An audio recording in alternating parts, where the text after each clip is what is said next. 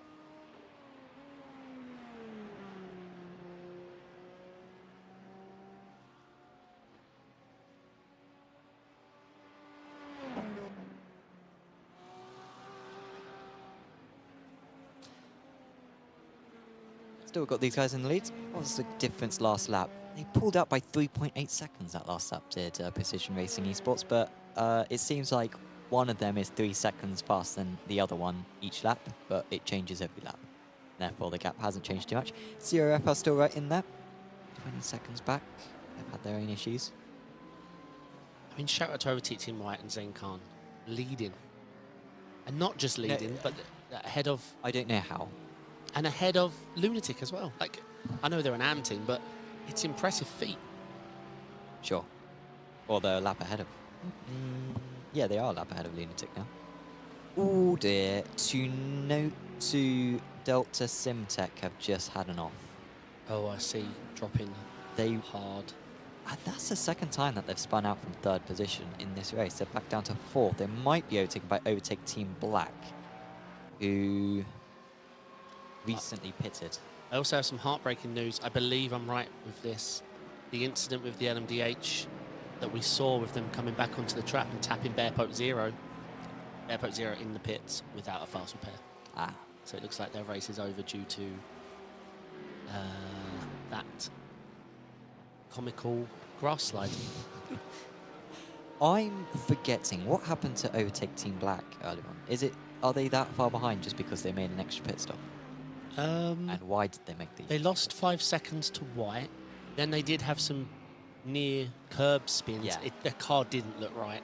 And I think they have come into the pits since then. So they might get to the end of the race from here. They pitted on lap 55.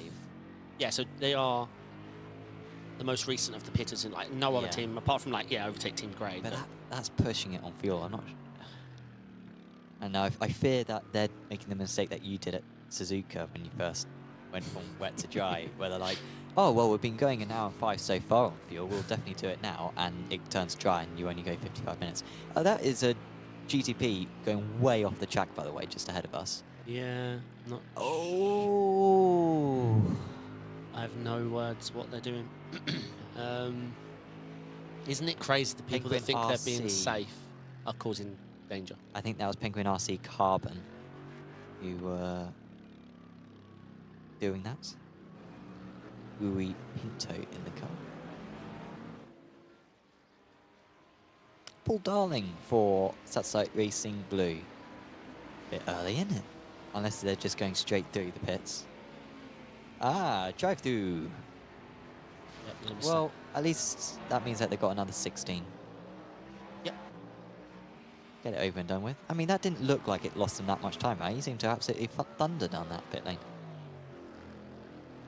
He gained 3 seconds he gained 2 seconds at the end of the lap, and he lost 15 seconds at the start of the lap. What? So he lost 14 seconds from a drive-through.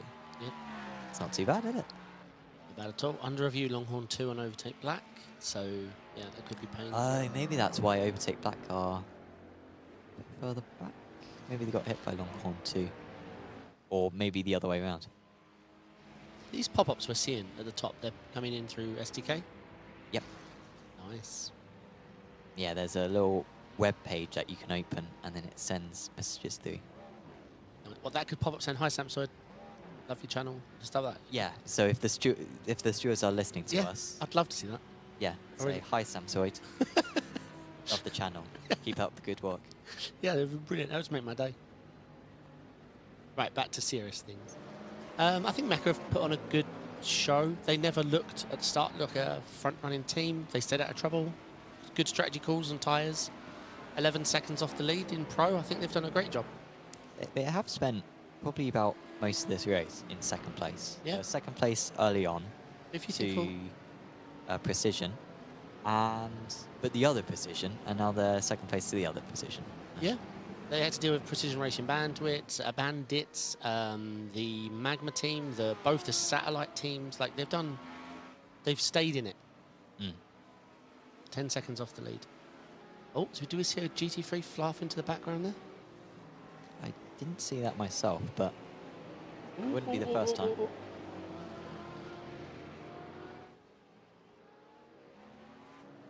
Oh, GT3 off onto the gravel as well.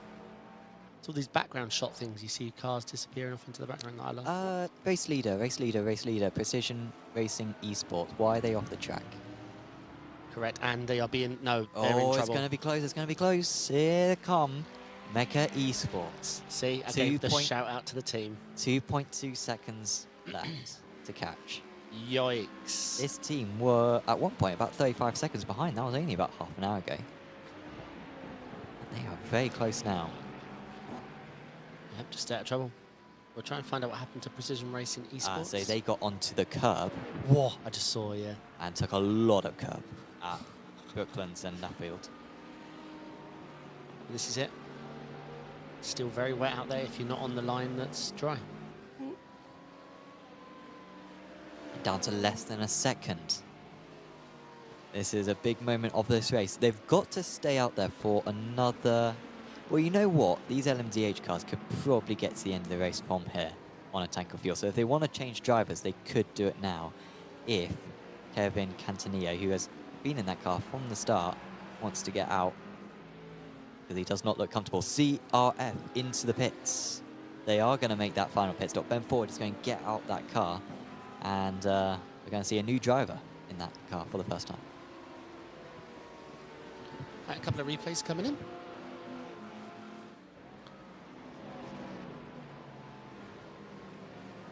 Oh, so this is the one we've been waiting to see the full... Wait, no, you don't just... Oh, sir. No. No, so but he's not. He's on the brakes, right? What brakes? IKEA's brakes. This is Zane. This is Zane. Oh. So that's how I think he lost the lead earlier on. And then this is the mistake just now for Precision. Wow. Wow. And I think... Mecha's dropped back now. We're now 4 seconds behind. Really slow motion, just made the move for P2 in GT3 Pro, ahead of Tenuto. However you've been saying that. I don't understand Tenuto, how they keep on moving ahead of drivers and then spinning and letting them go. It's That tough seems out to there, have happened about 20 times. I'm going to commentate on a race you do one time. Sure. Well, Yeah, in the rain, in LMDH, for 3 hours. No, I'm just saying that I don't I know. understand. It just seems like it's the same thing. But Yeah. they must be very quick to keep on making up these places. Okay, Unless- drive through for overtake black. So that is their race done now. Well, not done, but the hope of keeping up with Team White and beating slow motion. Yeah. By the way, overtake Team White. They're only 6.5 seconds ahead, but they have just come into the pits. So, Yeah, it's impressive. like, they're a pit stop clear of everyone else. Dog, Bear, Bark, LMDH, AM. I think they've had a big problem. Well, lost 5-6 seconds. Oh, they're going again now, I think.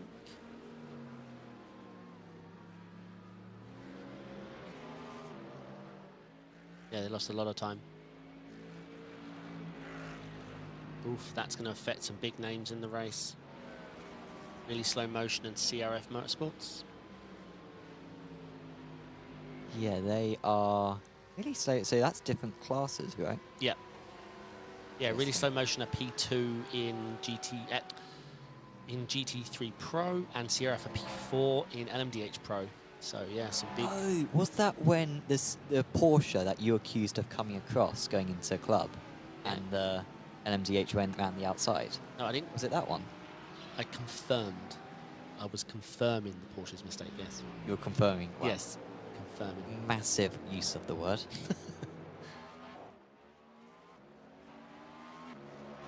Right, Paul Darling in the car, Satellite Racing Blue. Oh, Paul Howell, Sim HQ. Just come out the pits. Just another shout out, by the way, once again to Penguin RC. simulations. And once again, if you want to get some button boxes or many other sim racing products, you can get a lot of them. Also, made for many different manufacturers when it comes to wheelbases and pedals. BRS, Fanatec, SimuCube, AccuForce, and many, many others. And yeah, these button boxes are some of the best that you can get. So do check out penguinrc.com in order to get button boxes and flag pro displays and just stuff which makes your rig look really, really cool and takes it to the next level. Precision Racing Esports are in, so they can definitely make it to the end. Oh yeah, we thought he might just be going for a dry plea, but no, he has stopped. Driver change, we assume. Yeah, Ryan O'Connor's in there. Ryan O'Connor. Why do I know that name? Recognise that name, yeah. Yeah, I was just about to say that. Oh, he's been in chat. Another one who's been in chat. Yes, Ryan O'Connor's been in chat. Best of luck, Ryan. If you've got the broadcast on, probably you shouldn't. No, close it. Well, no. Helps with views, but... Yeah, helps the algorithm. And I don't know how people do it with the engine sounds. Like ours is obviously quite low for as a broadcast, but I don't know how people watch and chat to streamers while racing themselves. I can understand listening to a voice, but not their car engine and their braking while you're trying to do the same. I'll never get it. Never understand it.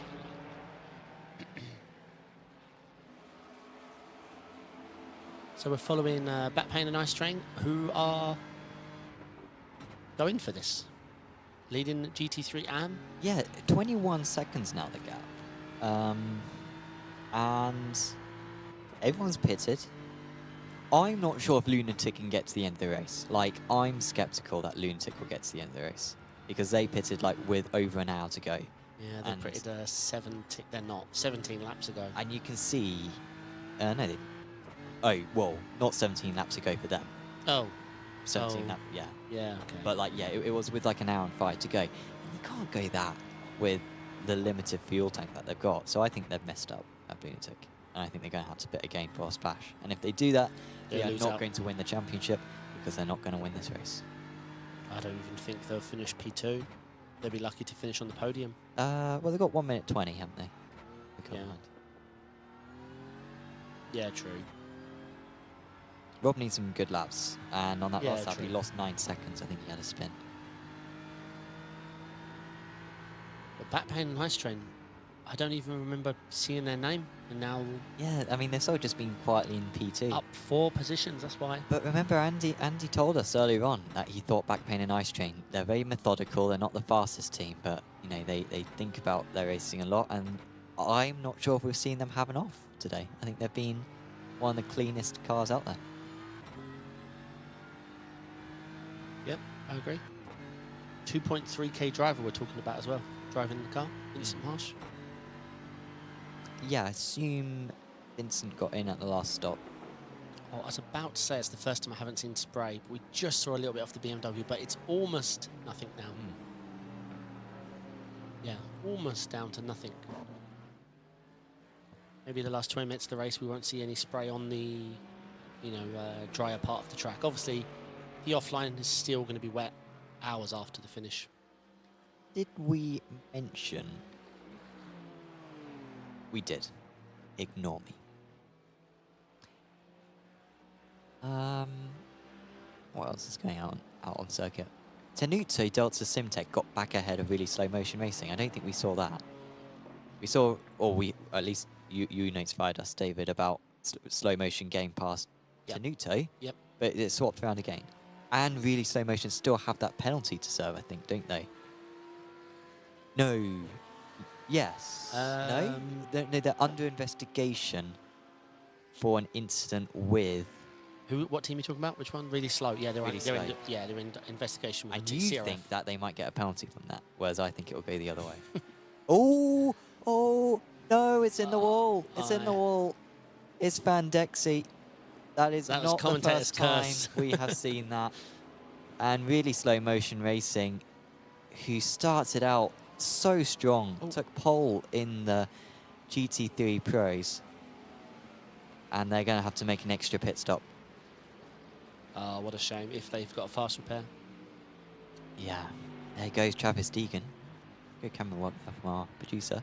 Yeah, I think he's still got to serve a drive-through though, so it'll be coming in soon. I don't think he's served it yet. But did he get a penalty? Black did on a separate incident. Yeah. Got a Sure. drive-through. Oh, sorry. Yeah. Sorry, yeah. I'm getting my teams confused. I personally, sorry, just to be clear, I don't think either team Sure, deserve sure, a yeah, drive-through for what happened. I think it was on the GT3 not leaving space though. So should the LMDH been on the right, not the left?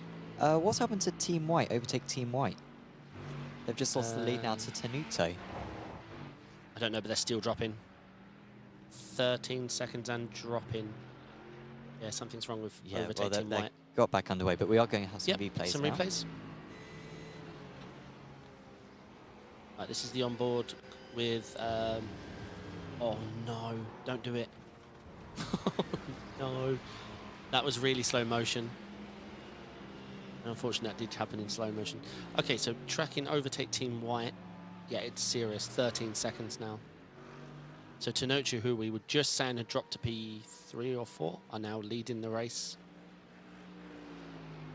Mecha Esport are into the pits. Right, here we go. The lead.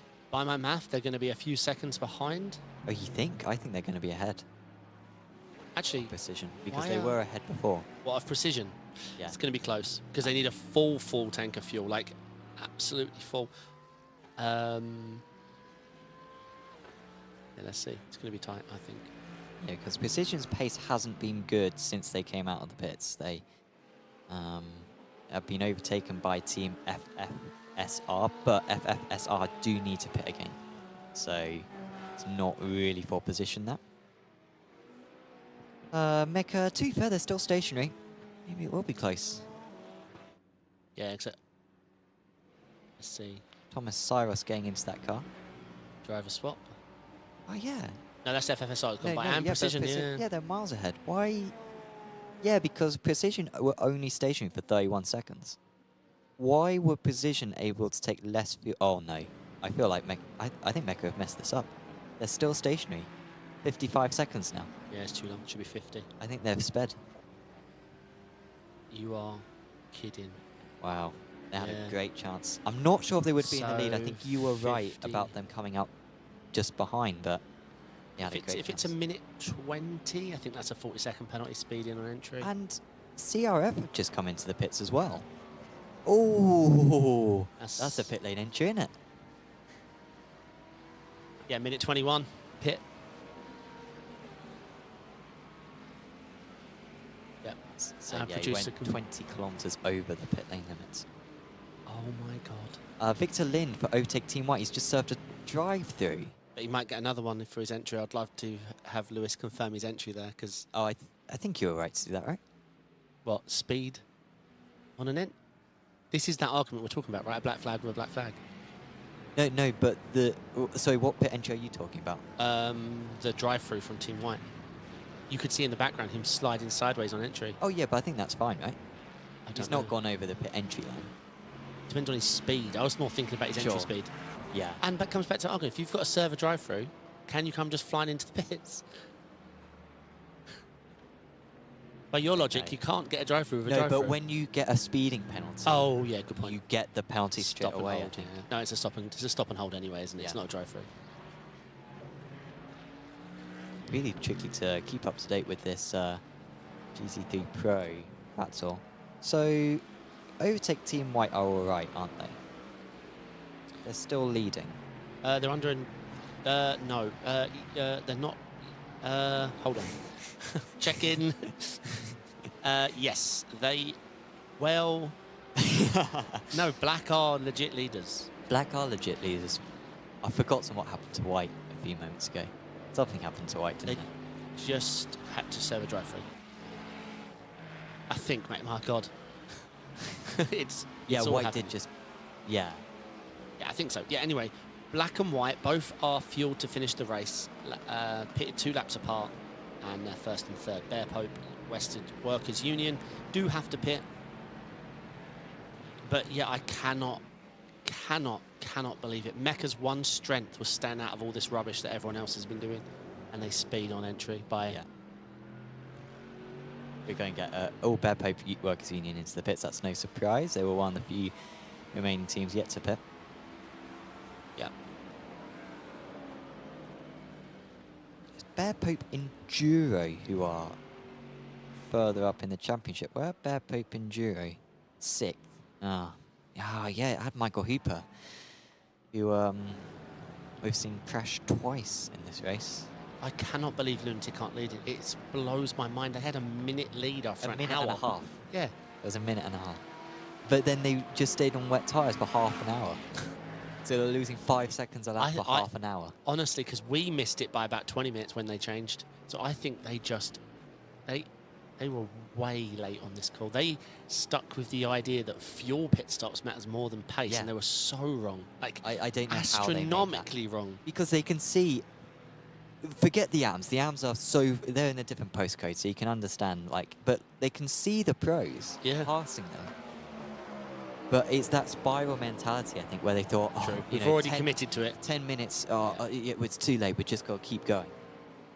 But accepting your losses is the best thing to do, especially when you're 90 seconds ahead. Yeah. And they might not even get to the end of the race. They might need to make another pit stop. I also agree with you there that I don't think they'll make it to the end. I mean, not that they need to. Like you say, they've got a gap to P3. But if a mistake happens, they get clipped by an LMDH and they have to stop again, that's when you start getting into real trouble. Paul Darling has come into the pits. I feel like I've seen Paul pit about 5 times, and he's only been in the car for half an hour. I might be wrong on that. I feel like he pitted like on the hour and then 15 minutes ago, and now he's pitting again. I agree. Is this a drive-through? Yes. Oh, he might still pull in. No, he Oh. is pulling in. Please don't. So this is their last pit. Okay, so I'm not sure, but I feel like maybe they pitted, drive-through, then pitted again. I don't know. 3 hours race, it plays a lot of tricks on the mind, especially with these team names that are named so similar. Yeah, we're trying. I got championships as well. Figure out. Yeah, Mecca have really, really blown it. They're 10 seconds off the back of CFR, who have had their own fair share of issues this race. Yeah, CRF made an extra pit stop for some reason. I'm not sure why. But they seem to pit for their last stop and then seem to pit again. All right, Precision just moved into the lead, but obviously FFSR still need to pit anyway, but just Ryan has taken the lead of the race. Yeah, these two have actually been battling for a while.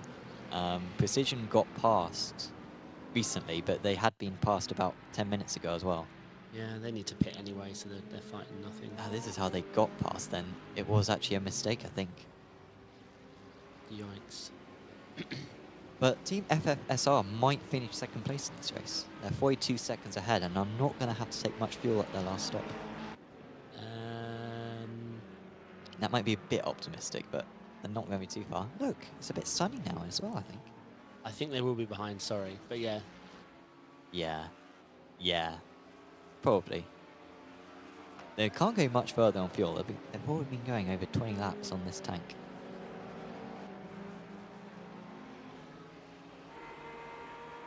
Okay, let's check in with Lunatic. Yeah, they're 20 seconds off now. They're not really gaining much now, are they? No, I think he might be trying to save it. Stern warning to CRF Motorsport for late pass which impeded another car. Doesn't stern mean you got away with it? Yeah. Okay, cool. I was just checking. Right, really don't do it for the remaining 30 Yeah, but I've already done of it. the season. Yeah, but don't. No, I've already done do it. But no, don't do it again. But All right? Otherwise. I know.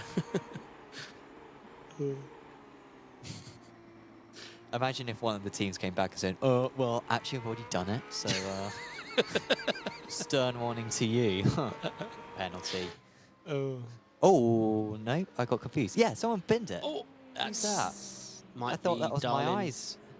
That was Darling. Cold tyres. That's like Racing Blue. Yeah, these. Oh, he has not had a good time of it. And we've seen the same mistake so many times. That was a stern spin. Yeah, cold tyres on the MDH are so difficult. And if you clip a bit of water, cold tyres, there's no rear. You just float. It's really tricky.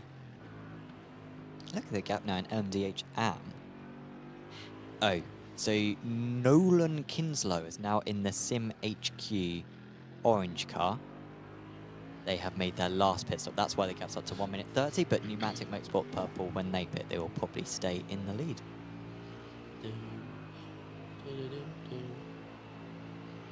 I once had in a league race, not going to name the race or anything and keep it all hidden, but there was a rule that you couldn't complain to the stewards about penalties. And I always agree with those rules. You can't go into Discord or, you know, DM them and complain.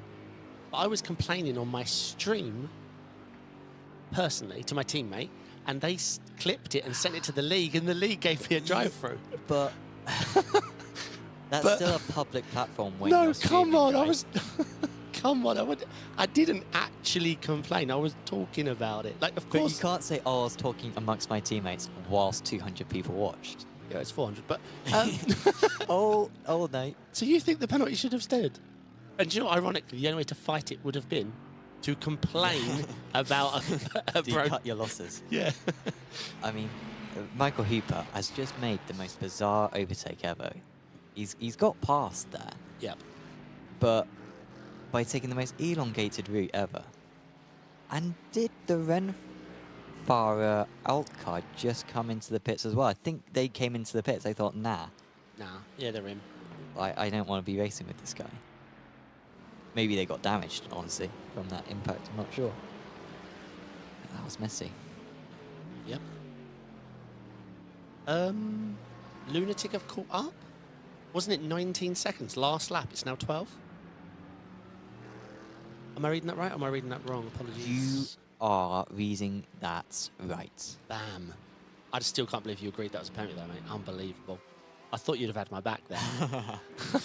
No, I mean, it's a now bit that of I think about it, so what was the rule though that you can't complain? Did yeah, specify? it didn't mean you can't complain. What do you mean it didn't mean? I don't waste the steward's time with Discord DMs and posting about it and don't direct messages to them like trying to get a But did decision it say overturned. that? Don't do these list of things, or did it say don't complain? I didn't about read the rule. It's something to do with not You complaining. didn't read the rules. No, And you're complaining about being a bit of victim, and you're the victim here.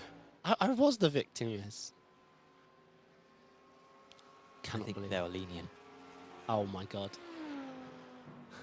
And now here you are complaining about the decisions again. But Hopefully they again, give I'm you a doing it. post-race season. I'm not doing it on the Discord or anything like that. I thought you'd had my back. Unbelievable. Right. SimHQ Motorsports Orange, I think I've just had another Oh, instance. Who's that? I don't know. An MDH went really deep, and there was a GT3 at the corner. Nick McLaughlin in chat saying back pain, had a few off tracks, and a slowdown.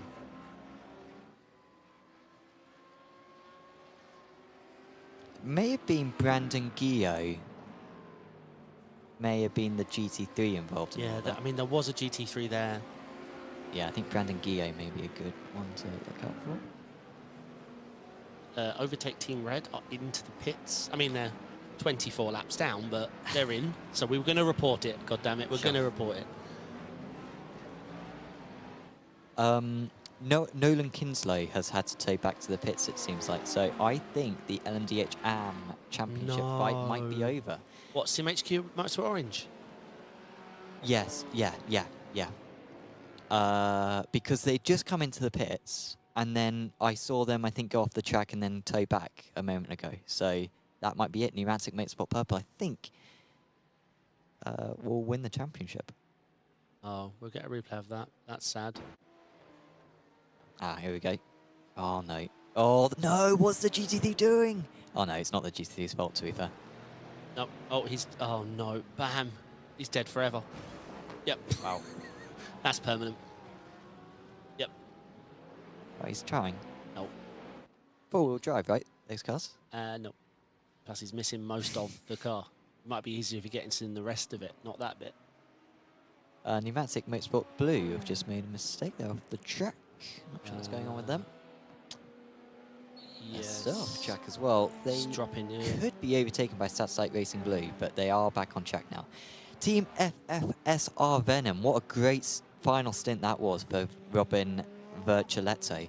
He's going to come into the pits, and they have a chance here at a podium result. I think they're going to come out in fourth, but the cars ahead of them will be catchable. Especially if he keeps up this good pace. Virtuletto has been really strong. It was a good stint, yeah.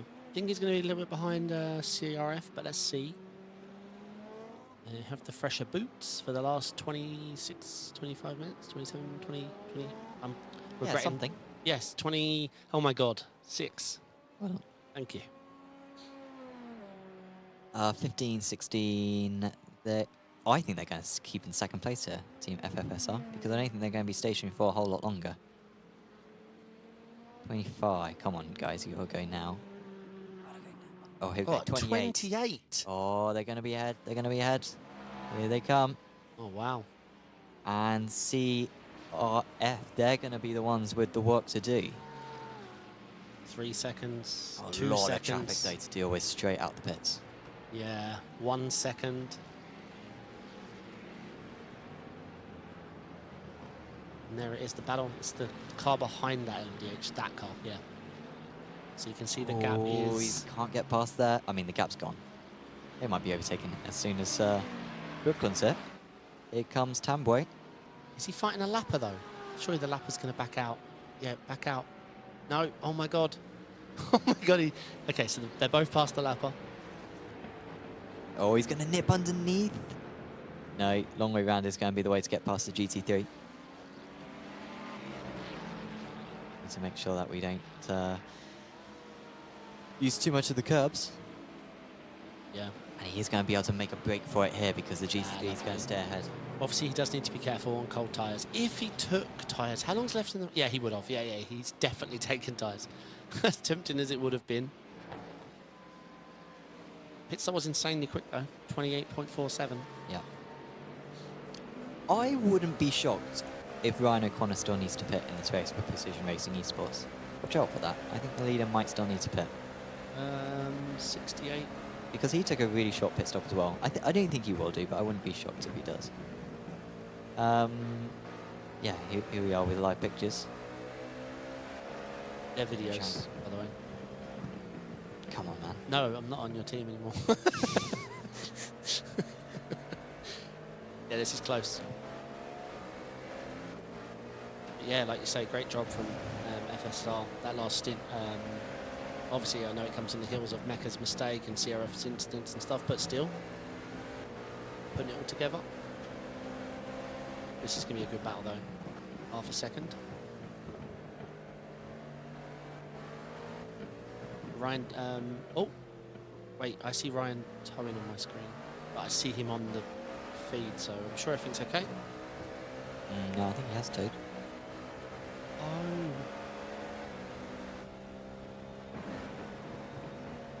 Oh no.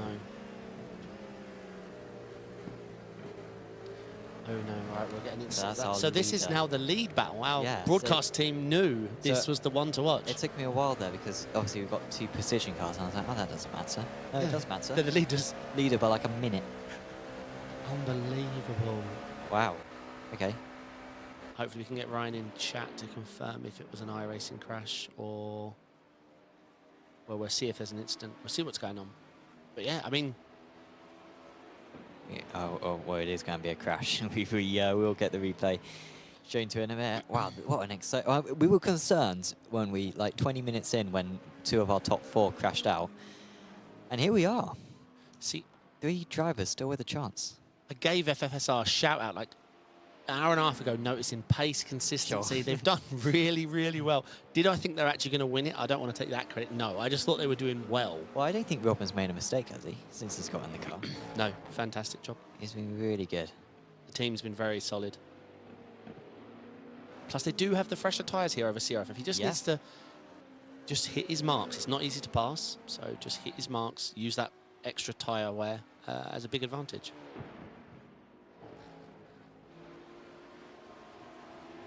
Reminder of the championship situations. LMDH Pro, Satellite Racing Teal, well on course for the title. Satellite Racing Blue have made up a lot of time on the leaders, but they need to win the race in order to win the championship. I've seen what happened to Precision. We are going to be able to see, everyone's going to be able to see what happens to Precision now. Here we go. It's just dry things. They just... What? He gets on the left curb. Yeah. Aye. This is what I mean.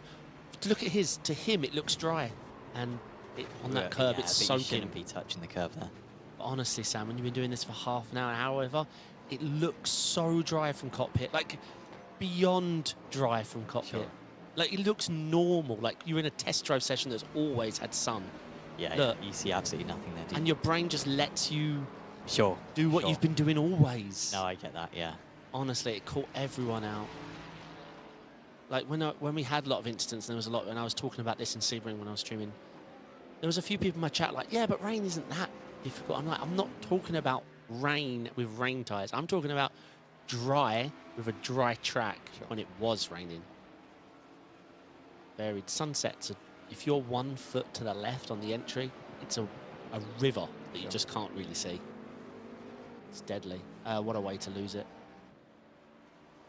Right, staying very close between these two. Mecca have had a bad lap. They've dropped 5 seconds on that last lap, and frankly, they're going to drop another second on this lap. So it does look like it's turning into a bit of a 2-horse race. Just 20 minutes. I think they're just a bit demotivated. It's a long race. A lot of consistency went into what they pulled off at Mecca.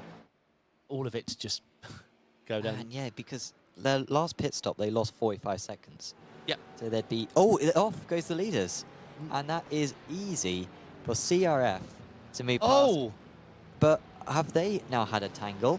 Yes, they definitely pushed Well- that BMW off, I think. I did not see, but the gap is still small, and maybe an investigation will be needed. We'll get a repair of that quickly. It's the only thing on the track. Oh, Oh, come on, Robin, don't do this. So Robin, who we were saying hadn't made a mistake before, I imagine he probably had to, but It just wasn't- off cameras, but he has made a mistake he there. handled it well. He handled it really well. Sure. Yeah, he, unlike a lot of drivers who hugged the curb and tried to get it back using the throttle. Oh, wait. Yeah, I have to retract my BMW statement. Yeah, I was a bit confused. I thought I only saw it in the background corner well. of my eye. I saw it in the corner, but I yeah. saw my brain made up the rest. So we're going to get a replay of what happens. Chopper. It's actually being caught up by the GT3 ahead. Yeah, they went side by side, but yeah, he does not. So that I saw it. That's not how I saw it, but yeah, BMW gave a very wide berth. he did. He was very smart. Okay, so FFSR's not out, but they now have the work to do. A good battle here, by the way. James Foster versus Wayne Hutchinson. This Yep. is for second place in LMDH AM. Team Break Fade versus Dog No, Bear they're a lap Park. apart, I think. Oh, are they a lap apart? Oh, sorry, yeah. It is just, yeah. That's Ray right. versus AM. Ah, Foster's in to the pits. Did he get that stopped? Yeah, he's all, I don't know. He seemed to be going in very Yeah. hot, like 100 meters before. He locked the. Oh, no. Oh, Oh, dear. Yeah. oh no! I saw him lock the fronts. I saw him lock the fronts when you were saying, "Did he get that stopped?" This is it, the pit lane, right? So this is another thing, right? We'll talk about once we've watched this. The pit entry doesn't see much action, right? So it hasn't dried out. Sure. Now, we had this at Daytona. Even though it was dry, like, I mean, had been dry for 3 hours, 4 hours, you couldn't go into the pits without danger because that river between pit entry and the race, the oval, was a river. Sure. You had to drive through it with bone dry tyres. So yeah, a few teams getting caught out on pit entry there. Are they called brake fade, by the way? Big fade. A pit entry like that, and they're called what? Because they overshot it twice. We're going to get a replay of it. We're going to try... Oh, someone else has lost it. Who is that? I think that's Biscayne Lawless or Fendi Racing Black Team. Good spot. Who is last of the runners. Okay, so he didn't speed. So let's see what happened then. Oh, he got onto the. And then he applied the brake, which just locked the tyres. I think he just gets onto the paint. Now he gets onto the paint. Yeah, you just can't drive on Yeah. paint. Yeah. Yep. Drove on the painted bit. Yuck. GT3 Pro leader, by the way, is still overtake Team Black ahead of overtake Team White. Tamuto Delta Simtech are somehow now in 3rd place, despite seemingly having quite a few issues. I mean, all those top 3 have had issues, and yet Yep. they are still close to one another on track. P1 LMDH AMs Yep. are in. They can take their 46 time. seconds. No, 4 laps. Oh, 4 laps they're ahead. I'm hearing in my ear it's 4 laps. Okay, so they can take their time. Oh, Team Brake Failure just got past. What's going on? Change for the lead in LMDH Pro. What happened to CRF? Yeah, they're past. Yeah. Maybe traffic helped. Hang on, but which way round was it? It was CRF were ahead because after FFSR had that off, didn't they? Yes. You are right. But yeah, you're correct. FFSR, and we've got a lot of supporters screaming go FFSR in chat, so I've been a fan of their driving in this race. Right, here's a replay of what happened. So we're Wow, following. they've built up a gap as well, haven't they? Yeah, almost 2 seconds, 1.9 seconds, I think. Oi! Oh, good save. So was it when they were trying to get past the GT3 they got on the wet patch, I guess? Yeah, looks like it. As we'll see it again. Yeah, they aborted going around the outside, I think. Oh, it's... Oh, Look man, how there's wet no it is. grip whatsoever. Yeah, for a swimming pool. Unbelievable. Okay, so we're on board with, I'm not going to pronounce that name, CRF Motorsports. Duo Tambo? Sure. Just ignore some of the letters. Pick the ones you want to pronounce. DT. DT for CRF. DT. Yeah, Mecca haven't really been able to take advantage of this. A lot of issues going on for the top 2, but Thomas Cyrus just not with the same pace. He is 1.8k to be fair as Thomas. He's 2k below Bricelletto. So, like, Yeah, but it's still, fair enough. the pace he's putting down, they would have still won, I think. Oh, for sure. Yeah. Yeah, I mean, 'cause yeah, his they'd be pace is 20 fine. seconds ahead right now. Yeah. His pace one, not the quickest, is perfectly fine. 46.8 last lap. I guess every team. There's probably about Yes, correct. 8 teams who are like, yeah, well, if we... Yeah. Look at back pain. They're the summarization of you don't need you didn't need any of that advanced strategy stuff. Just don't bin it. Yeah. Don't get a drive through. Absolutely impressive. Lunatic failing to close the gap still. Oh, hang on. Wait, Something's oh just my happened god. to Lunatic. Yeah, as we said it. It literally went from 18 to 28 in a moment. Yeah, it's dropping. Oh, come on, get out of the way. That's lunatic, mate. You're saying get out of the way. That was lunatic. Hey. Yeah. They're going very slowly. Oof. We'll find out what happened. By the way, Dogbear Bark and Team Breakaway keep on changing places. Now Dogbear Bark are second in LMDH. But there it is, 34 seconds. The chase is over.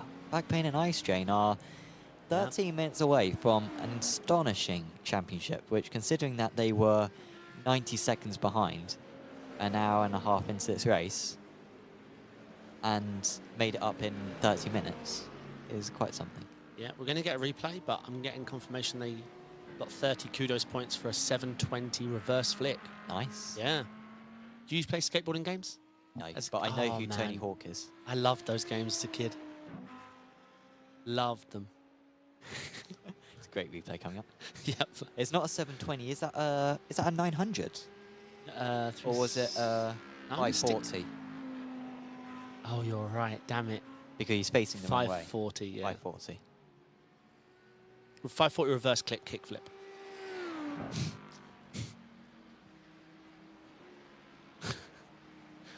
All right, so overtake.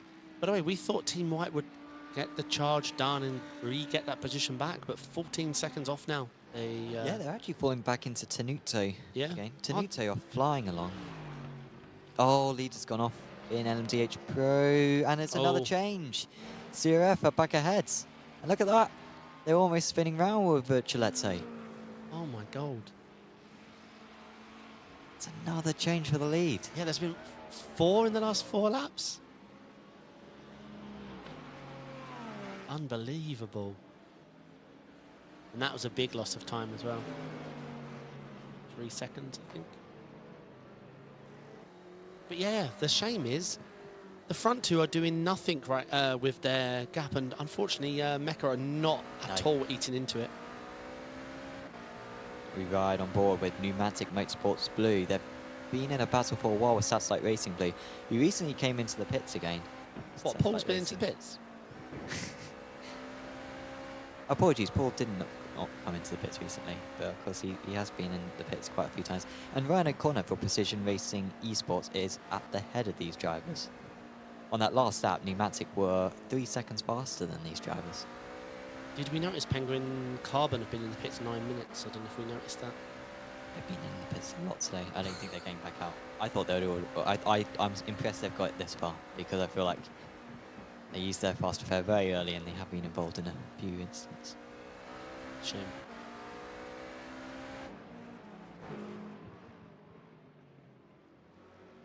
So FFSR caught back up, I think just traffic, 1.7. So got some more replays. Nice. I got on the curb for Satellite Racing Blue. Blue. And this is lunatic. Here was what was doing the Tony Hawk analogies for. This is a lot. For a GT. 180, 360, 540. Yeah. Oh. Whoa. What?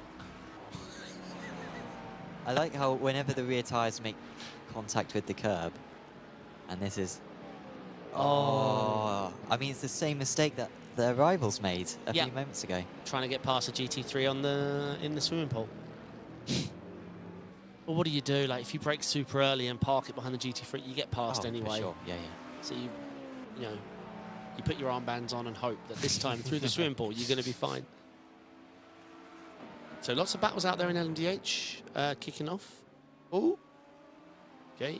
No, oh my life. Oh, no. You had saved it, mate. You had. That was Brandon Guillot for Fendi Racing White team. Oh, as we got another off. That was. Wait, was that Oh, it's looking away. lunatic? No, it had a multicoloured livery, like checkered. Biscayne Lawless Fendi Racing Black team. I think Fendi have just had 2 spins that we've just seen, but for the different cars. I can't believe he had done the hard part. He'd saved it and then he throttled onto the track over a curve and bins it. Oh, Michael Hooper's had another mistake for Bear Pope Enduro, by the way. But I don't think he lost any places. Here is P2 and P3. This is a brilliant battle, considering that they're 3 laps down. They're really lucky to have found each other on circuit and have a fight. Dog Bear Bark versus Team Brickfade. But this is what I was saying before the broadcast and at the beginning. This is the hard bit. It doesn't stop getting harder because the faster the track gets and the more it looks dry, the more Sure. you go to overtake a GT3 and you end up in the wall. You go to, you save the car and rejoin the track and the Oh, curb he's kills wide. you. Oh, Oh, but he's forced his drive onto the wet, and now they're both on the wet.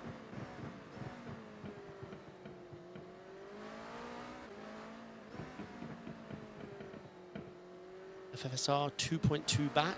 We've got a lot of work to do to get that back because SIG, RF are anything but slow. Mecca have dropped back slowly but surely. It's quite nice that we don't have much maths to do for the titles, because at one point in each of the classes it really looked like it was going to come down to the wire, but as it stands, none of the championships are close. Correct. All of them are decided, apart from the Gold Cup for the drivers over 50 years old. I'm not sure what the standings are, but we might get an update later on post-race about what the standings are on that.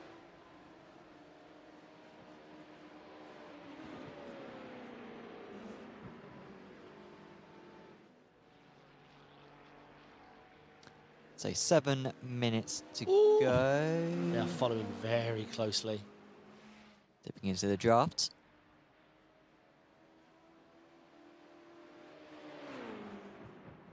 Can he find much grip on the inside there? Ah, it looks like he's done it. Brilliant move. Yeah, very, very well. It's good. Team Brick Fades up to 2nd place now. But I feel like these guys have switched positions a few times, so I wouldn't be surprised if we have another change. Yep, great move. And question as well, how many of these drivers are on 19 instants? Mecca's definitely had an instant. They've lost 9 odd seconds, 8, 9 seconds, I I believe. think that's genuinely just their pace. I think they are just 2 or 3 seconds a lap slower. The last lap was, you are correct. Precision Racing, really quick. Precision Racing Esports in these latter stages. They've done well to recover to 4th. They were leading, weren't Yes. they? And then did we get confirmation of what happened to them? Yeah. It was like a disconnect or something, wasn't it? No. No, or did they bin it? Yeah, they they touched the binned it. curb, yeah. Yeah. 2 tyres on the entry to 1 and smashed into the inside wall. So you think that lost them a lap because of the toe? Yeah. They'd be leading by Oh, a minute. Yeah, they were leading, easily. Yeah, they were leading by a minute, weren't they? Yeah, they've been brilliant. Just, he just didn't have enough experience on the conditions out there at the moment. He put 2 tyres on the curb and broke, and that was it. Sounds like Racing Teal have just set the fastest lap of the race. Not the first time we've said that, but this time it's Jesse Lyon who's done it. They are still in 10th position, however, last of the runners after smashing into the wall on a few occasions earlier on, but have been the fastest team, at least over 1 lap. And they will be the championship winners as well. It's not the way that they wanted to win the championship, Oh, but GT3 went around. it will be enough. No contact from Jesse, but the GT3 did a complete 360 I think on that his was own. Biscayne Lawless again for Fendi Racing Black Team. Yeah, it was. Not having a good time out there. Biscayne is not, yeah, he is struggling. Gap for the lead in LMDH Pro is close. 8/10 now, the gap. Oh, that come down a second last lap. It was 1.7 last time I looked. Oh yeah, they've probably that GT3. Let's see. Overtaking's not easy. Using traffic's the best way of doing it. Well, he is going to get past here. This could be decisive. I don't think Team. you lose too much though, because the GT3s Sure. are so quick here in the left-right. So I think when you exit, you'll be.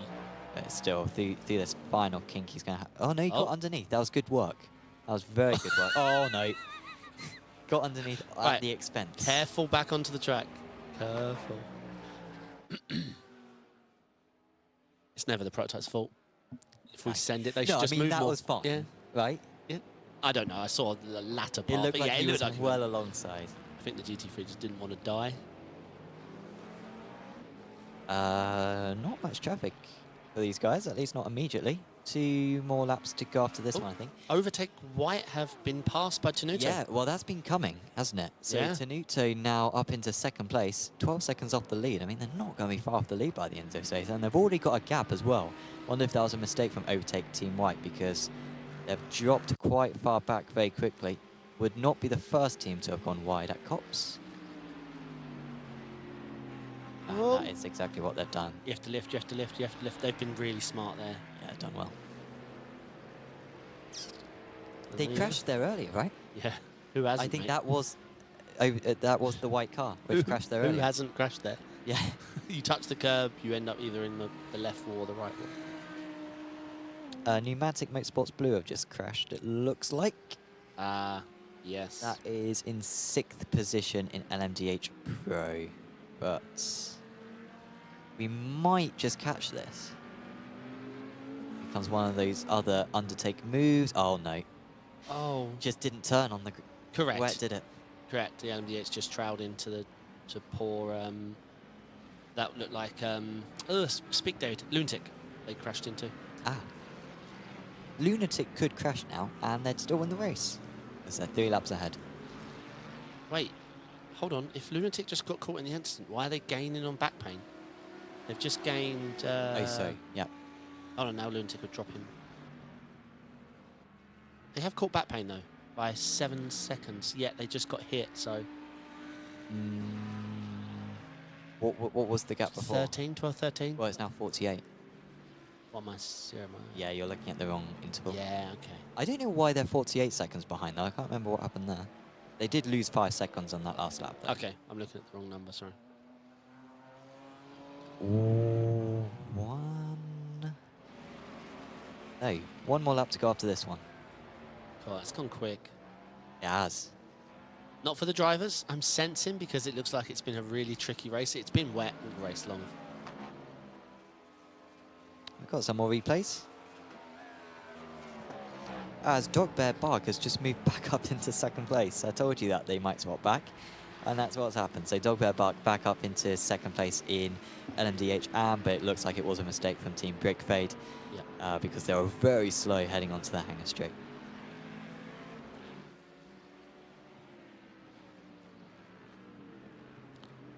Okay, so we're picking up white flag next time by for the leaders. Oh, making a break for it, isn't he, Tamboy? Yeah. He's going to be stuck behind. Gap's going up. That's half a second lost. It's more like a second lost, honestly, for Team FFSR. Oh, GT3 into the pits with one lap to go. Oh, yeah. Who's in? Let me see. Actually, there's 2 LMDHs in. Oh, it's one of the Fendi cars again. No, that's been in there for 8 minutes. Oh. Oh, no, but the bottom one hasn't. Oh. Oh, right. Biscayne, again. Yeah. Biscayne has had more impact. I've mentioned him more than anyone else. He's come into the pits 8 times now. Am I right? We've got 2 LMDHs in the pits. Well, they've been in there forever. What, Pinto and O'Brien, or? Yeah. Yeah, yeah, I've been there for ages. Ah, okay. I think my pit time count has given up on them. I'm up to 19 and a half and 28 and a half. Yeah, so the 3 hours is up. We are just completing this lap. Oh, come on. Oh, he's wide, and he's going to lose the lead. He is going to lose the lead on the last lap. Team FFSR thought that it was over for them, but it's been handed right back. But they've still got a few more corners to go. This will not be easy. They've got to deal with the back marker. Sierra for getting a penalty, though. They just wiped out GT3. But, I mean, who's going to win it on track?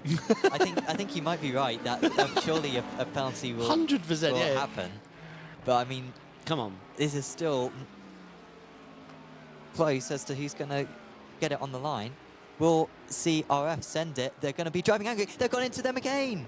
Oh. Or no, they've lagged out. What? They're glitching in and out. Our Team FFSR. Best blink ever. And they've still got one more GT3 to manage. The checker flag is waving. Who's going to win it on track? It's going to be a GT3. Because no one's going to be able to get past. And Team FFSR get it, and they will definitely be our winners. Yes.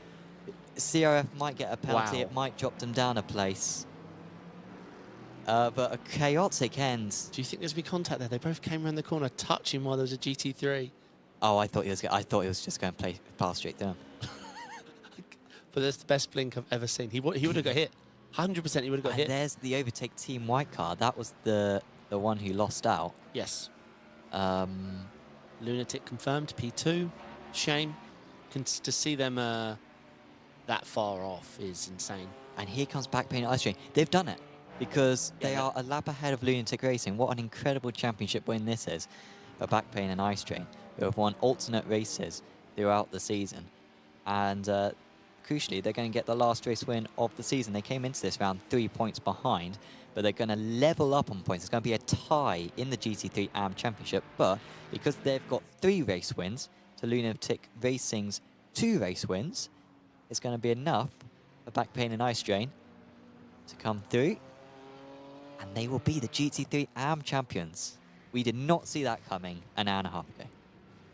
A fun bit of trivia for you. When he hit the GT3 that I'm saying he getting a penalty for, he also gave that guy the checkered flag because they were on white flag and the leader passed him. So that guy checkered came out as he got hit.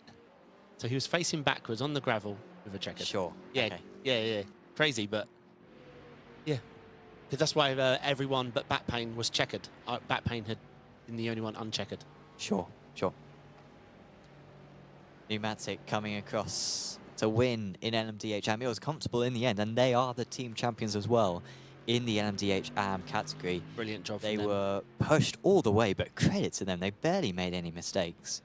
And the winners of the GT3 Pro are Overtake Team Black. Travis Deegan taking the card to the line. Unbelievable comeback from them. Unbelievable. Incredible comeback from so many. Yes. I mean, the workers, up to third. Tomito, who had an awful start, they were wiped out on the third corner of the race. They came back strong, maybe were the fastest team. The black car did well, the white car did well, considering they binned it at Cops. Chaotic race with so many storylines. No one would be happy with how they drove, I think, because areas were so easy to make. And Yeah, that looked tough. From start to finish, that looked tough.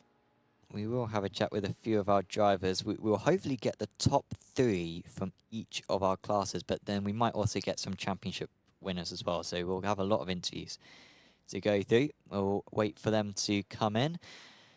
But we'll return to the Apex Racing TV esports studio as David hides his McDonald's meal as well. I didn't hide anything, sir. I'm being healthy. I've got some grapes. Yeah, same. I've got McDonald's ketchup. Oh, wait. Yeah, incredible race that. It was.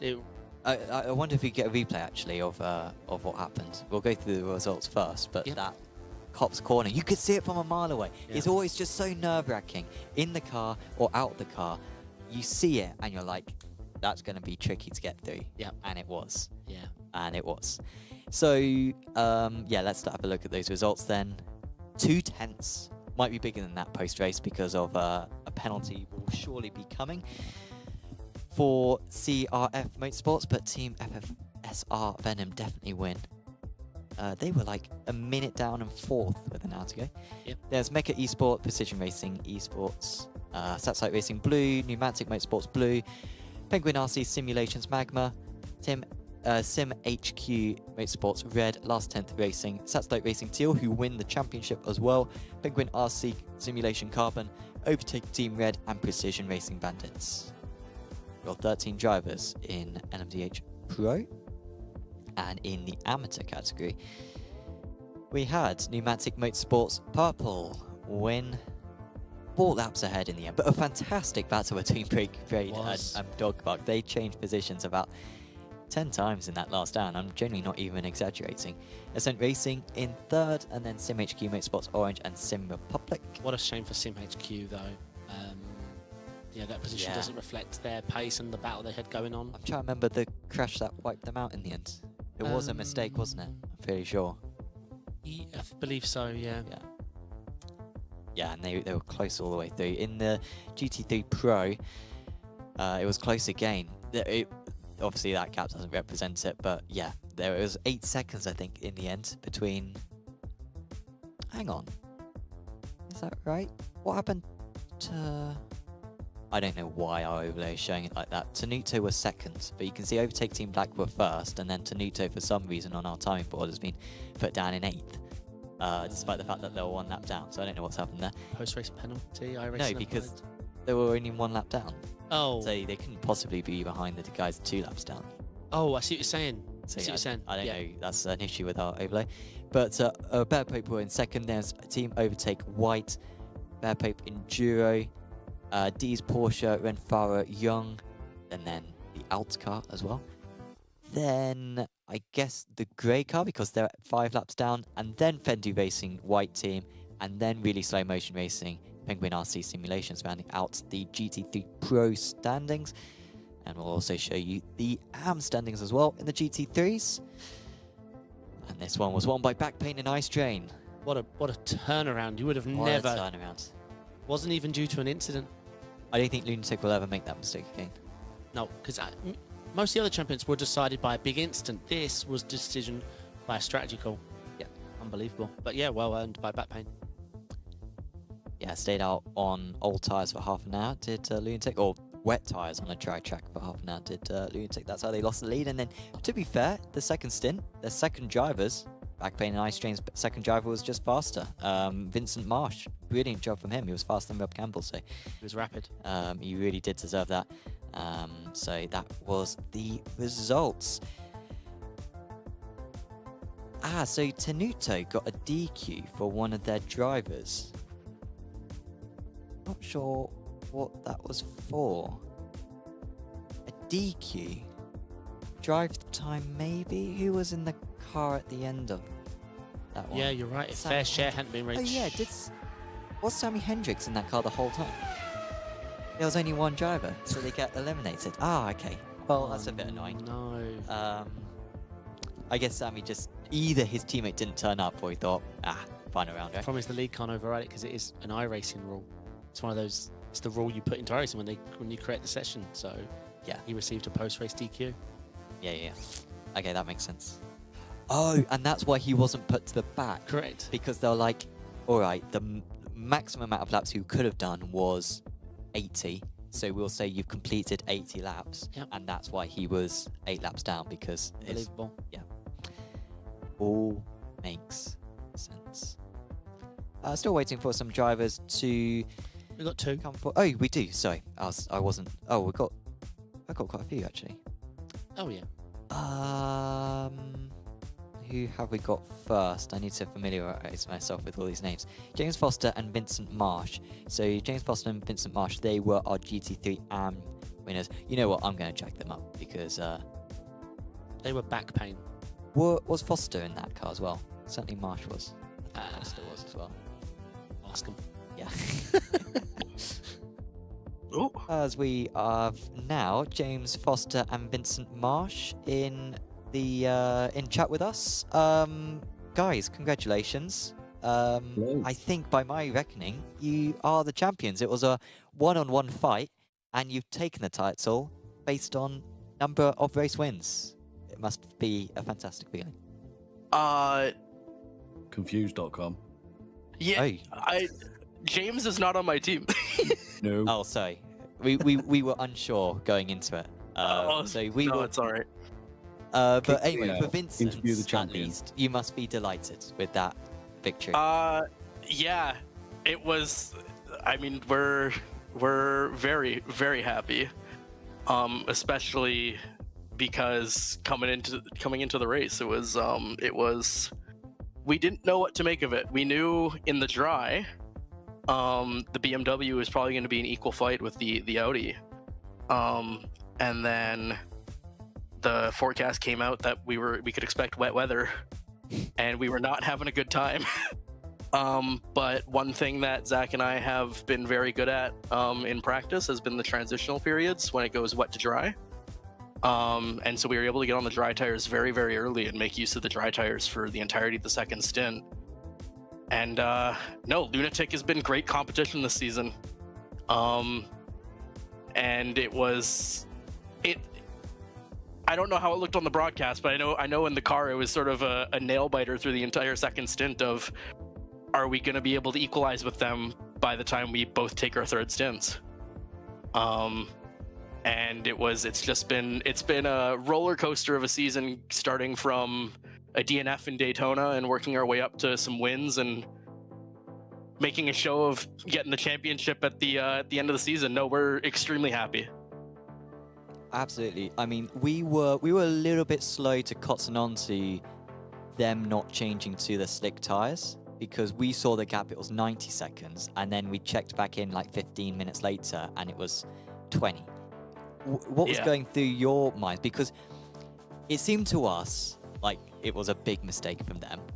You must have surely been thinking, guys, don't come into the pits, don't come into the pits, don't come in, because you gained like 5 seconds a lap. You must have not really believed what was going on in terms of how easy you were making up the time to the race leaders who were sorts of giving it away.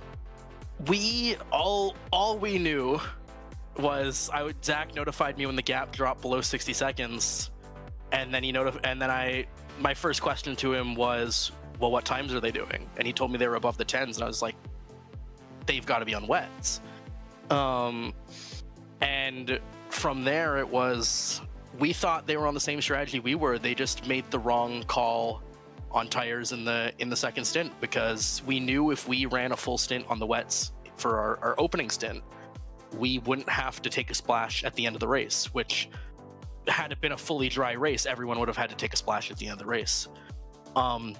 So when we realized they were on wets, I mean, I don't know what their strategy was, but at least in my eyes, I think that was a bit of a mistake. But when we knew they were on wets, it was just sort of push. It was push. We want to be level with them when we both come in, because they will be on the dry. They'll have they'll know it's dry time for the final stint. And with about 5 laps left in our stint, we saw them come in for a stop, and we just went for it and ended up, I think we came out of the pits 10 seconds ahead of them or so. And it was yeah, we were thanking our lucky stars that we had made the practice in the transitional period, because it allowed us to get on wets very, very early. I think we were one of only a few teams who went on wets like during their scheduled pit stop, I think. Yeah, it really I know worked. wet, sorry, I meant dries. Yeah, we knew you Sure, meant yeah, it really works well, and you guys absolutely nailed that. But even in that last stint when you were in the car, Vincent, you still had a lot of work to do, because like you said, you came out of the pits 10 seconds ahead. A lot of other drivers, saw a lot of the GT3 Pro drivers spin off, hit the wall, but you were able to keep it clean. I mean, I didn't recall seeing you spin. Maybe something happened off camera or something, but. Yeah, my final stint, I think I looped it twice because I got forced onto the wet line when a DH was overtaking us, and then after that, in the back half of the stint, my rear tires were feeling it, and it was getting a little sketchy under trail braking, which had me loop it 1 or 2 more times, but thankfully it didn't cost us anything. I was able to it was any time in that third stint I had looped it. Even Zach was, as soon as he saw the car going around, was telling me just lock it down, because trying to save it isn't going to happen on slicks when you get in the wet stuff.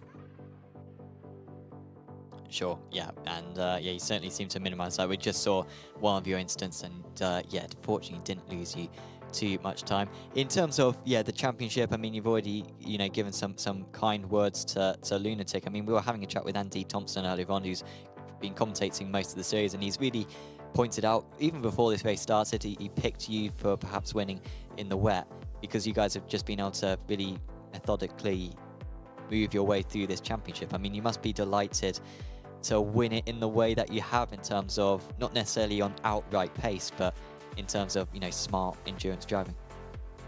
Yep, that's sort of always been our MO. It's both Zach and I, we know we don't have the raw pace, and you see it in the qualifying sessions. We never qualify first, second. We're typically back third, fourth.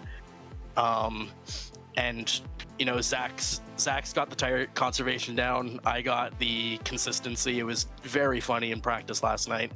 I had 3 laps where it was 16-8, 16-8, 16-8. And it's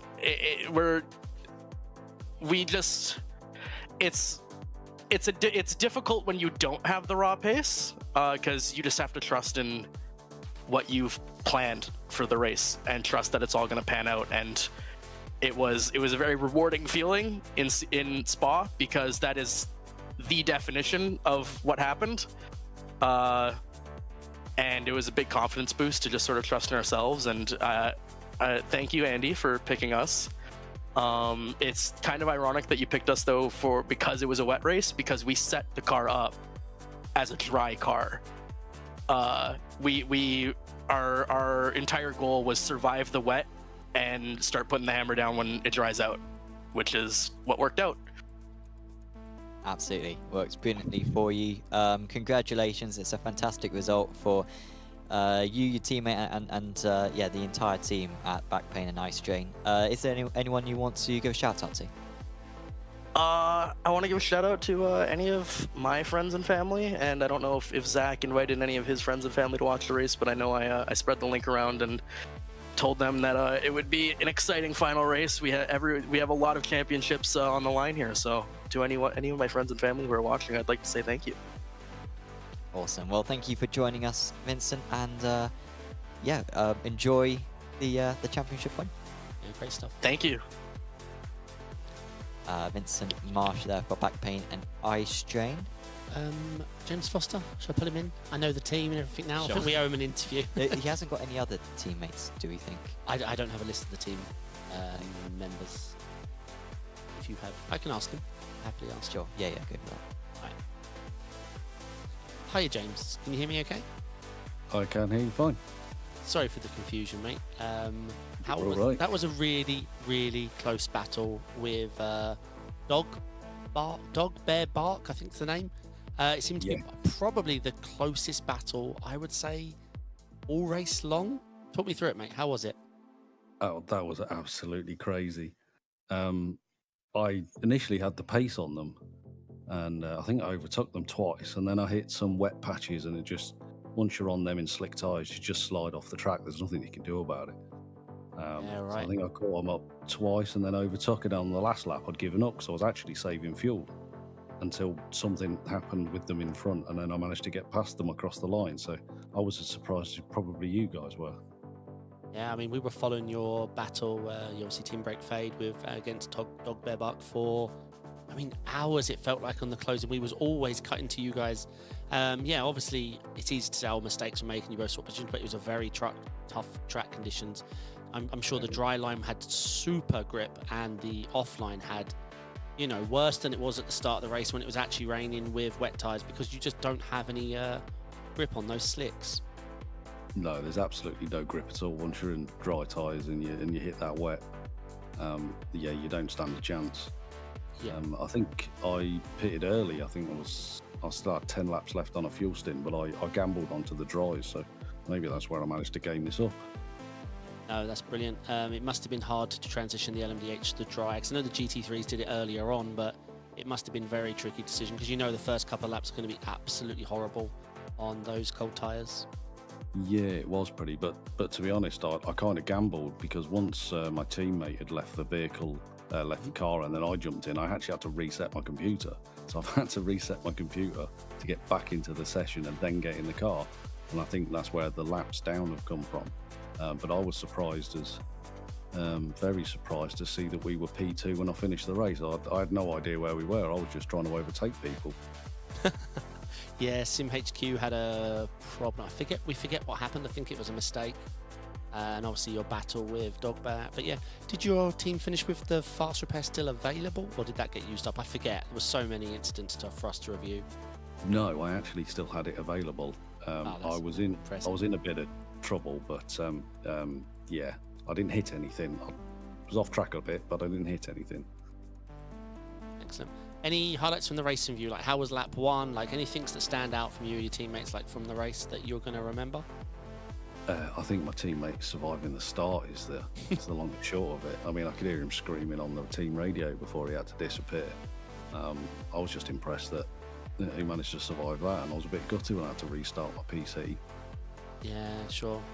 That's one thing the broadcast maybe doesn't show, is when you guys are following each other in cockpit cam, visibility can be sometimes almost zero, and then you just wait to see brake lights, and hopefully nobody's spun on the line that you've picked to go through. No, absolutely, it's a bit of a lucky guess. Correct. But yeah, I can't see where you finished in the championship, but last time I saw you were Probably at the bottom. not at the bottom. No, not last. LMDH, you were P like 8, but we'll wait for the final points to be added on. This far too much data here for me and Sam to just. It's probably, as long as it's not last, we're happy. We don't take this too seriously, as you could probably tell. So P2 is our best result in 4 years, so we'll take that every day of the week. Excellent. Congratulations, James. And again, sorry for the confusion on the first interview. Is anyone you'd like to give a shout out to? Just Brian, when he watches it back, we actually managed something. We actually managed something. There you go. You can need to print that on a shirt. James, thank you very much. Congratulations on the brilliant result. Thank you, guys, and thanks for the broadcast and the CMS team. Cheers. James there. I think next up, I think Shelovish was teammates with Deegan, right? I think You sound confident. I maybe shouldn't be. I'll check them up and ask them. Lawrence and Travis, am I right in thinking you guys are teammates? Yeah. Gets in. Sorry, it's been a long race. Our minds are fried. It's a long. It feels like a long race, partially because of your race, because you had a pretty up and down one, which ended on a high. But there must have been a few moments of doubt as the race went on, right?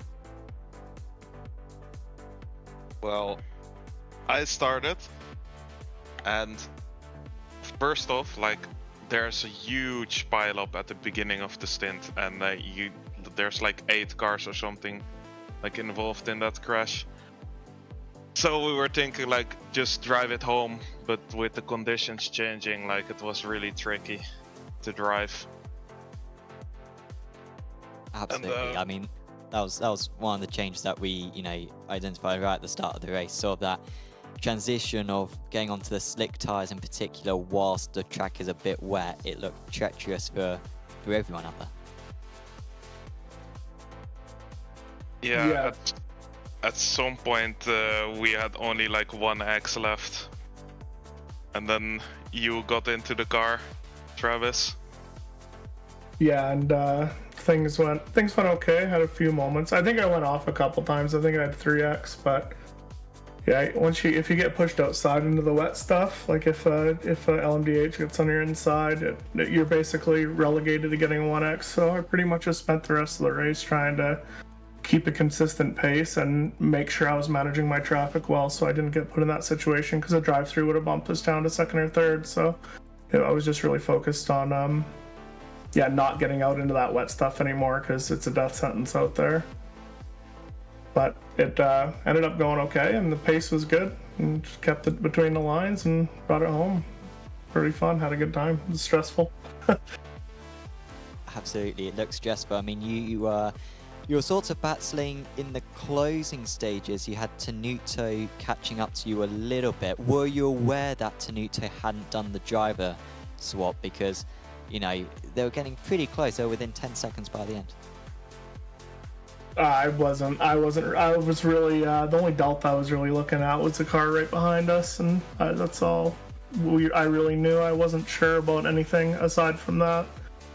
Didn't have a lot of information, so I was just kept the pace as consistent as I could, and yeah, I wasn't sure. How close was it? I think it was 8 seconds, but yeah, they got a post-race DQ, so it didn't count for anything. But yeah, it could have been a bit distracting for you guys potentially.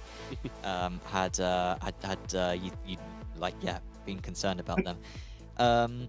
In the championship, I'm not sure where that puts you. You came into this round in 4th. I guess you might move up as high as 2nd, I think. So that's a pretty great result, especially with the white car winning the title. You must be delighted with how this season's gone. Well, I'm not. I'm a stand-in, so I wasn't really involved with the rest of the championship, but this is my first league event ever. I was just, came and drove the car in a circle for a while and did what I had to do, and I'm happy for the team to get a good result, and hopefully moving forward I can be more of a contributor to the next one. What a way to do it. Yeah, how was it for you, Lawrence? I think you took part in a few other rounds of the championship, so end on a high and get those points right at the last. Yeah, it was difficult a lot of the times, especially because you guys make it very difficult with limited tire swaps and limited fuel, and strategy came into play in a lot of races where, for example, in Silverstone in Spa we had a lot of people run out of gas, and it was a very exciting season. Definitely, yeah, it was certainly exciting for us to watch today. Is there anyone you two would like to give a shout out to? I guess I just, I appreciate the team bringing me on and giving me the opportunity to compete in an event like this. So I'd really like to shout them out for giving me the chance to, fail. And luckily I didn't, but they had faith in me doing all right. So I appreciate that from them. That's really all I got. Yeah, same for me. Overtake gave us a big opportunity to be here, and especially if we are 1 and 2 as Overtake guys. That would be amazing. Awesome. Well, yeah, by my bad maths, you are 1 and 2, so that is a fantastic result. Enjoy it, guys, and hopefully we see you back on track soon. Thanks a lot. Yes, thanks. Bye-bye. Lawrence Shelovich and Travis Deegan coming and having a chat with us Time there. for another one? Yeah. All right, I'll bring Zach from PN Pneumatic, who obviously won the race and the championship. And I think Tammy as well might have been in that team as well. Right. Hey, Zach, can you hear me okay? Okay, yeah, I can hear you. Was He's Tammy in your team as well? JT's I'll put- also. I'm happy to pull up JT Tammy if you want as well. We can chat to you both Yeah, at yeah, the same time. definitely. Okay.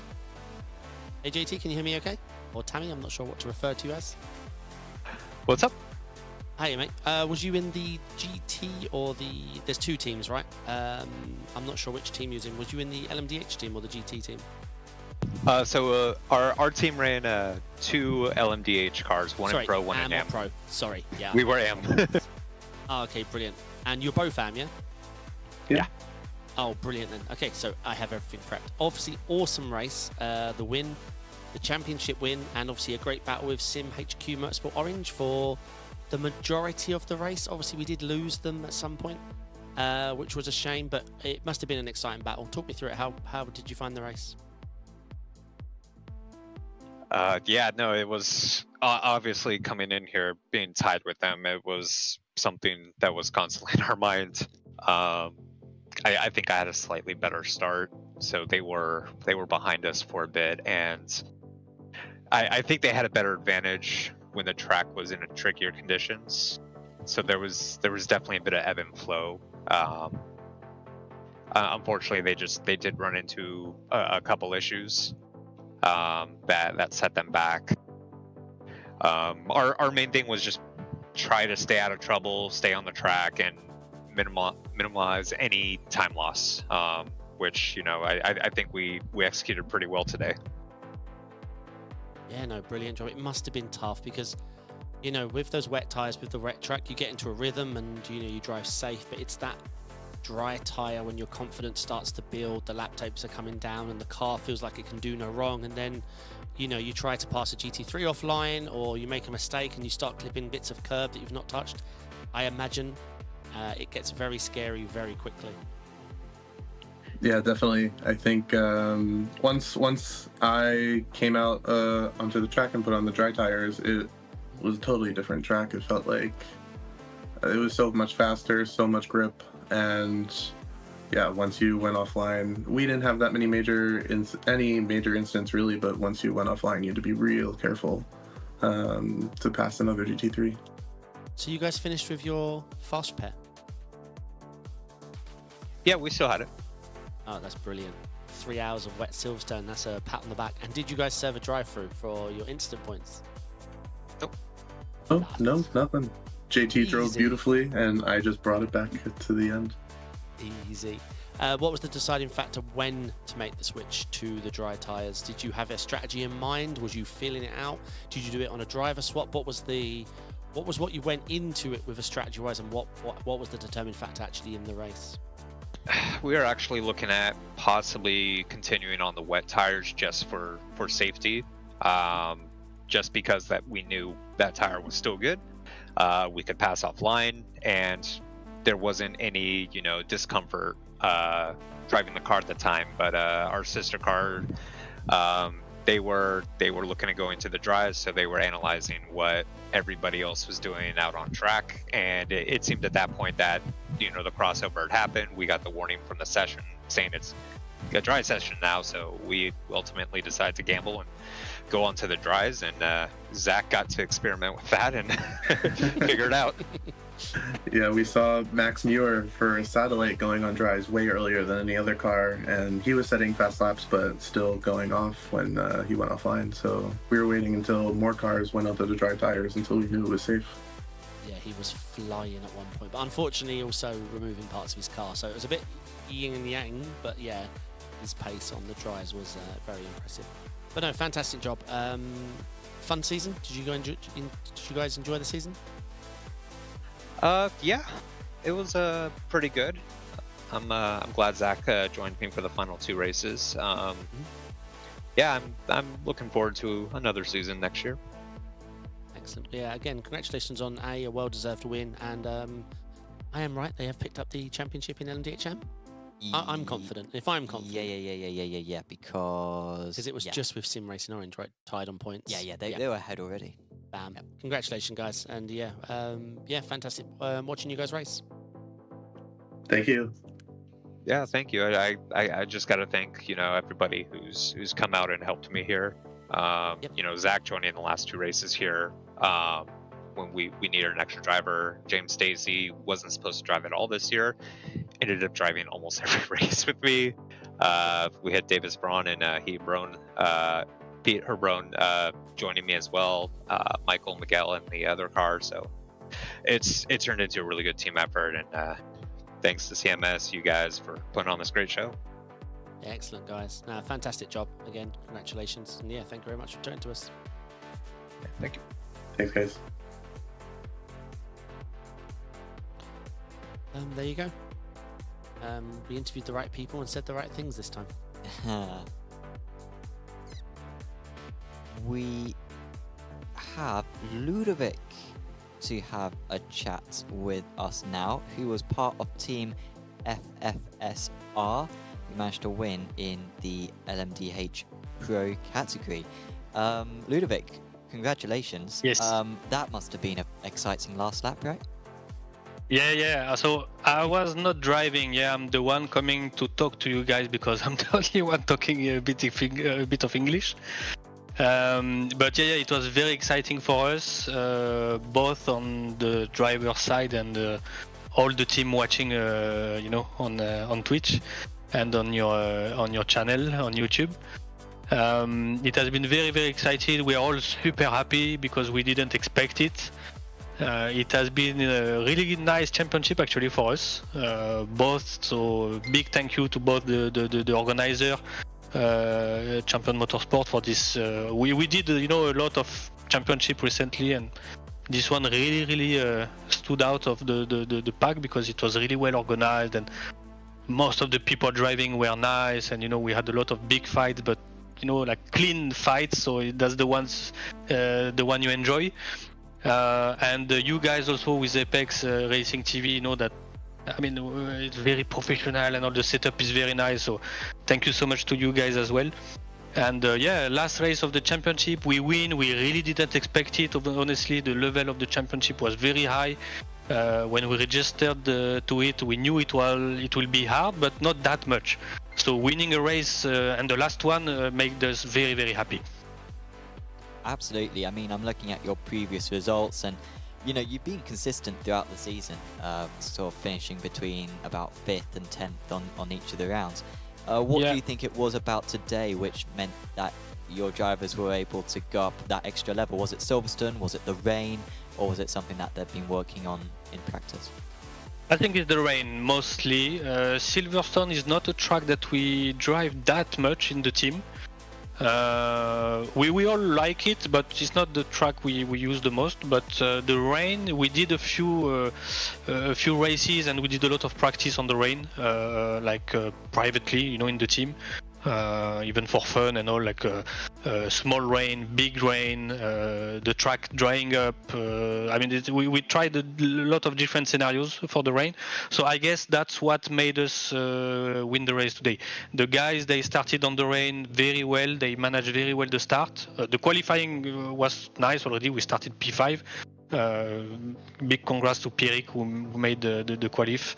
But yeah, so they started very well on the race. They, I guess, they were very scared to put the slicks, so they waited a little bit. But at the end, they did it. I think it was the right time to do it. So I think it paid us very well. So yeah, I think that's the rain that helped us to get this one. Yeah, you certainly used it really effectively. And for Team FFSR, what's up next for you guys? Hopefully you'll be back for next season of Champion Motorsports. But in the meantime, what cars are you eyeing up? And what are the goals? So yeah, definitely the next season of this iRTES Championship, we are really looking into it, because as I said, that's within the last 4 or 5 championships we had, that was really the best one. So definitely we are looking at coming back and most probably trying to register more cars with more people. But before that, we are looking at a few things. We have the French Endurance Championship coming soon as well. We are looking into that. There was a German championship that we participated in last few months that is coming back with the second season as well. I mean, we are not too sure. We have the few races on iRacing, of course, those official racing that we'll do, but that we are looking at few options. Let's see. Well, But definitely the iRTES season 2 will be there. Awesome. Well, that is very good to hear. Is there anyone you want to give a shout out to? Well, definitely the two guys of tonight, yeah, Robin and Pierrick, 100%. Thomas unfortunately could not race on the last one because of some problem with his, I don't know, the game kept on crashing tonight. He never had the issue, and just tonight it had so many issues. So he had to back out, but the three of them, Thomas, Robin, Pierrick, a very nice season, very well done to all of you guys. Even if they don't speak so much English, I'm not sure they will understand what I'm saying. But yeah, well done, guys. Bravo, bravo, Lipoto. And thank you to Nico, also the boss of the team, who is pushing all of us to do these kind of things. And big congrats to all the team FFSR. Awesome. Well, thank you very much for having a chat with us. Thanks a lot. Thank you guys. Yes. Great job. Really well done out there today. Thank you so much. See you soon. So that was Ludovic from Team FFSR. Great job from them. Really good job from them. So I think that's pretty much all the interviews that we have. But yeah, I mean, fun round. And I think we should take appreciation of this stage of iRacing Rain that we're in, where it is so tricky still. Everyone's still learning, and yeah, anyone who's been able to put in that extra bit of prep. We talked about a few drivers there having practice of the transition from wet to dry, and that really helped them stay. We're not going to have these races forever, but chaotic races like this are a lot of fun, and this is what we were asking for when rain came in, that we want that strategy element to mix things around. Yeah, because, I mean, think about the added dynamic of had it started raining again. You know, I still want that more variance, but yeah, imagine you make the transition to dries, wind direction changes, the rain comes back, that's racing. Sure, yeah. That's racing. I'm excited for that. Yeah, we'll see.